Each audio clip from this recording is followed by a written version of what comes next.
Vous recherchez une école de référence pour une double formation universitaire et professionnelle de qualité? Voici l'opportunité à ne pas rater. L'École supérieure d'administration, d'économie, de journalisme et des métiers de l'audiovisuel ESAE vous offre des programmes d'enseignement en licence et en master orientés vers l'emploi qui font d'elle une référence à travers les filières de l'administration générale et territoriale, l'administration du travail et de la sécurité sociale, droit, diplomatie et relations internationales, administration hospitalière, universitaire et intendance, journalisme et métiers de l'audiovisuel et toutes les filières des sciences de gestion. Une seule adresse, www.esae.bj. Rendez-vous dès maintenant sur nos campus ESAE Bedjromende au numéro 90 93 65 21 ou au numéro 98 98 14 00. Paracourt sur le numéro 52 46 12 12. Aboumé-Calavi au numéro 52 88 44 44. Akpakpa au numéro 52 88 33 33. ESAE, l'excellence à un nom. Anaël, bonjour à nouveau. À nouveau, bonjour à vous, Abdelkader. Gaynold Rohr est attendu ce mercredi au siège de la Fédération béninoise de football. Effectivement, le sélectionneur de l'équipe nationale du Bénin, Gaynold Rohr, va se présenter au siège de la Fédération béninoise de football ce mercredi 2 avril 2025. Si la présence du technicien franco-allemand dans les locaux de l'instance de gestion du football béninois est chose normale, ça n'a nullement l'air d'être une simple visite de courtoisie. À en croire des sources proches de la FBF, le sélectionneur béninois est convoqué à une réunion avec le comité exécutif de la FBF qui pense que les Guépards pouvaient mieux faire lors des deux précédentes journées des éliminatoires de la Coupe du Monde 2026.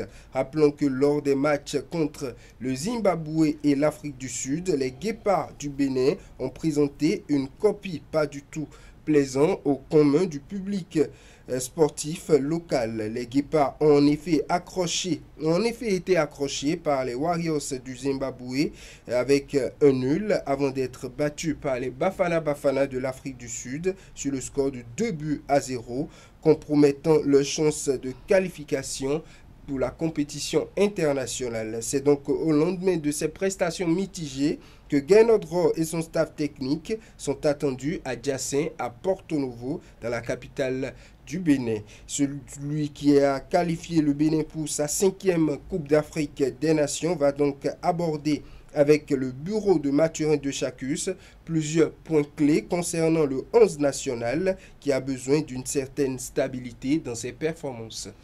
Et puis les athlètes béninois reçoivent le drapeau national pour leur future participation au Gymnasiade U15 Serbie 2025. Les jeunes athlètes béninois se sont réunis le mardi 1er avril 2025 au stade Général Mathieu Kérékou de Cotonou pour une cérémonie solennelle marquant le départ pour les Gymnasiades. La compétition va se dérouler en Serbie du 4 au 14 avril 2025.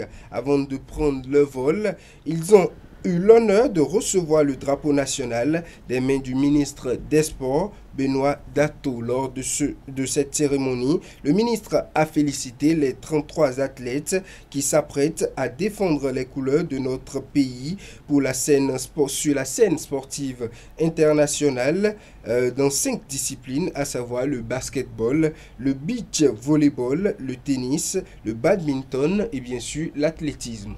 Guy Tronou, DTN de la Fédération béninoise de pétanque cet été. Le monde de la pétanque est en deuil. Guy Tronou, figure emblématique de ce sport en Afrique, s'est éteint le mardi 1er avril 2025. La nouvelle de son décès a plongé la communauté des sports boules dans une profonde tristesse. Directeur technique national de la Fédération béninoise de pétanque et membre influent de la Confédération africaine des sports boules, Guy Tronou était un acteur incontournable du développement de la discipline sur le continent. Son engagement, sa passion et son expertise ont marqué des générations de joueurs et d'amateurs. Pour l'instant, les circonstances de son décès ne sont pas encore élucidées. Mais une chose est certaine, le Bénin et toute l'Afrique perdent un grand homme, un bâtisseur dont l'impact sur la pétanque restera gravé dans les mémoires. Et puis on finit avec la Côte d'Ivoire qui bat la Centrafrique 6-1 pour son premier match à la CAN U17 2025. Effectivement, la Côte d'Ivoire a assommé la Centrafrique 6-1 lors de leur premier match du groupe D à la CAN U17 2025 au stade Barechi. Les éléphantos, amenés par un incroyable Alino Aïdara, auteur d'un quadruplé, ont su classer les jeunes fauves avec une performance impressionnante. Aïdara a été l'incontestable homme du match de cette rencontre, enflammant le terrain avec 4 réalisations d'anthologie. Une victoire éclatante qui place la Côte d'Ivoire en bonne position avant le prochain affrontement face à l'Angola.